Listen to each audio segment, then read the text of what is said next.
জীবনের সর্বশেষ যে কাজটা কথাটা বলেছিলেন সেটা ছিল কি? নামাজ।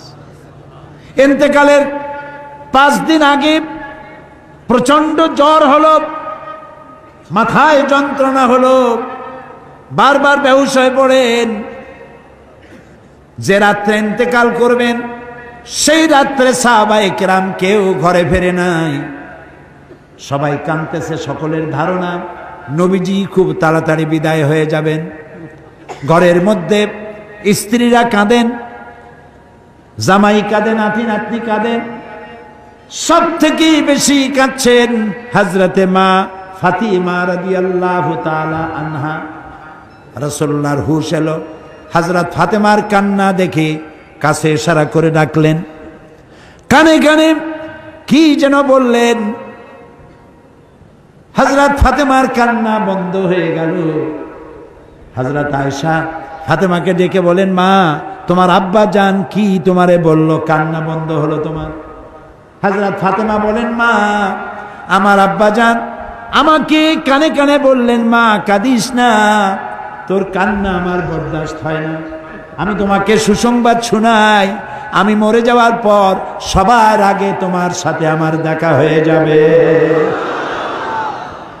হযরত ফাতেমা বুঝতে পেরেছেন এর অর্থ হলো রাসূলের ইন্তেকালের পরে আত্মীয় স্বজনের ভিতরে সর্বপ্রথম ফাতেমার ইন্তেকাল হবে। হয়েছিল তাই। রাসূলুল্লাহ বেহুশ হয়ে পড়লেন, আবার হুশ হলো, আবার বেহুশ হলেন। ফজরের পরে হযরতে জিবরাইল এসে বলছেন, আসসালামু আলাইকা ইয়া রাসূলুল্লাহ, হে আল্লাহর রাসূল, আল্লাহ আপনাকে সালাম বলেছেন আর তিনি জানতে চেয়েছেন আপনি কেমন আছেন। তিনি জানেন আপনি কেমন আছেন, তারপরেও তিনি জানতে চেয়েছেন আপনার মুখে আপনি কেমন আছেন। নবীজি বললেন,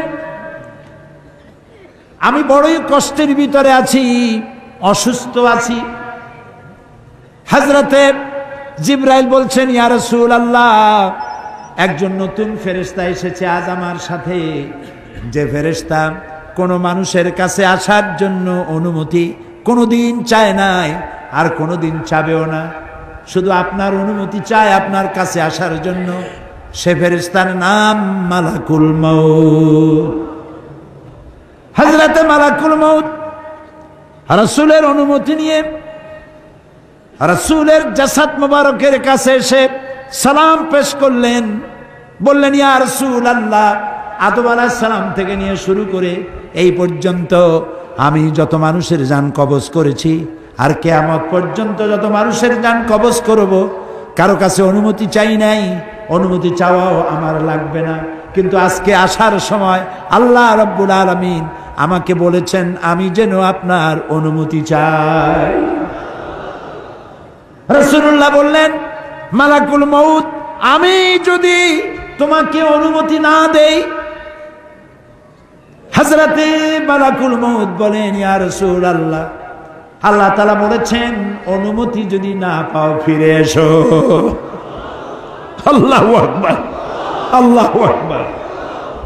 হযরতে জিবরাইল বলেন, ইয়া রাসূলুল্লাহ, আল্লাহ রাব্বুল আলামিন আপনার সঙ্গে দিদারের ইন্তজার করতেছেন।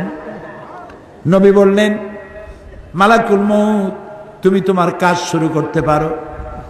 মালাকুল মউত যখন জান কবজ করতে যাবে, রাসূলুল্লাহ বললেন, আয়েশা একটু কাছে আসো। ওই যে সোনা ছিল কয়েক টুকরা, সোনাগুলোর খবর কি? 6 টুকরা, ছোট্ট ছোট্ট 6টা টুকরা সোনা ছিল, সোনাগুলো কই? হযরত আয়েশা বলেন, আমি তার যত্ন করে রেখেছি। নবীজি বলছেন, এক্ষুনি স্বর্ণ টুকরাগুলি সদকা করে দাও। আমি মুহাম্মদ সাল্লাল্লাহু আলাইহি সাল্লাম আল্লাহর দরবারে এই অবস্থায় উপনীত হতে চাই না যে মুহাম্মদের ঘরের ভিতরে সোনা আছে। হযরত ওমর রাদিয়াল্লাহু তাআলা আনহু রাসূলের সঙ্গে দেখা করতে গেছিলেন একদিন। ঘরে মা আয়েশা ছিলেন না। হযরত ওমর সালাম দিয়ে ঘরের মধ্যে ঢুকে দাঁড়ায় দাঁড়ায় কাঁদতেছেন, বাচ্চা শিশুর মতো ডুকরে ডুকরে কাঁদছে। রাসূলুল্লাহ জিজ্ঞেস করছেন, ওমর কান্দো কেন? হযরত ওমর বলছেন, আমি বিশ্ব নবীর ঘর দেখতেছি, ছোট্ট একটা ঘর, এক কোনায় একটা সরাহি পানি রাখার পাত্র কাইতে হয়ে পড়ে আছে, একটা গ্লাস কাইতে হয়ে পড়ে আছে, আর এক কোনায় 1 কেজি কি আধা কেজি জব পড়ে আছে, আর রাসূল শুয়ে আছেন দড়ি দিয়া বুনানো একটা খাটিয়ার উপরে, চাদর নাই, বালিশ নাই, হাত মোবারক মাথার তলে দিয়ে শুয়ে আছে, পিঠ মোবারকে দড়ির দাগ কেটে আছে। হযরত ওমর বলছেন, ইয়া রাসূলুল্লাহ, আমি তো বরদাস্ত করতে পারছি না, বিশ্বনবী তার পিঠে দড়ির দাগ, পানির পাত্র কাইট হয়ে পড়ে আছে, খাট নাই, বালিশ নাই, আপনি আমাকে অনুমতি দেন, আমি আপনার জন্য একটা তোষক বানাই নিয়ে আসি। রাসূলুল্লাহ বললেন, ওমর, আমি তো দুনিয়ায় শান্তি করতে আসি নাই, আমি যদি ওহদ পাহাড়কে বলি ওহদ আমার জন্য সোনায় পরিণত হয়ে যা, ওহদ পাহাড়টাই সোনা হয়ে যাবে, শান্তি করতে আসি নাই। নবীজি বললেন, আয়েশারে সোনাগুলি বিতরণ করে দাও, সাদকা করে দাও। মালাকুল মউতকে বললেন, তুমি তোমার কাম সারো। জান কবর শুরু হয়ে গেল। নবীজি জীবনের শেষ কথা মুখ থেকে উচ্চারিত হলো, আসসালাত আসসালাত ওয়া মা মালাকাত আইমানুকুম, ও আমার উম্মতেরা, নামাজ নামাজ। ইন্তেকালের সময় মেয়ের কথা বললেন না, নাতির কথা বললেন না, জামাইয়ের কথা বললেন না, উম্মতকে স্মরণ করালেন, ও আমার উম্মতেরা, নামাজ ছেড়ে দিও না, আর তোমার অধীনস্থ ব্যক্তিদেরকে জ্বালা যন্ত্রণা দিও না, চাকর বাকরের জ্বালা যন্ত্রণা দিও না, গরিব মানুষের দিকে লক্ষ্য রেখো। আর আমি চিরজনমের মতো তোমাদের থেকে বিদায় নিয়ে গেলাম, নামাজ ছেড়ে দিও না। কিয়ামতের দিন ওই রাসূল যদি আমাদেরকে উম্মত বলে পরিচয় না দেন, জান্নাতে যাওয়ার উপায় নাই।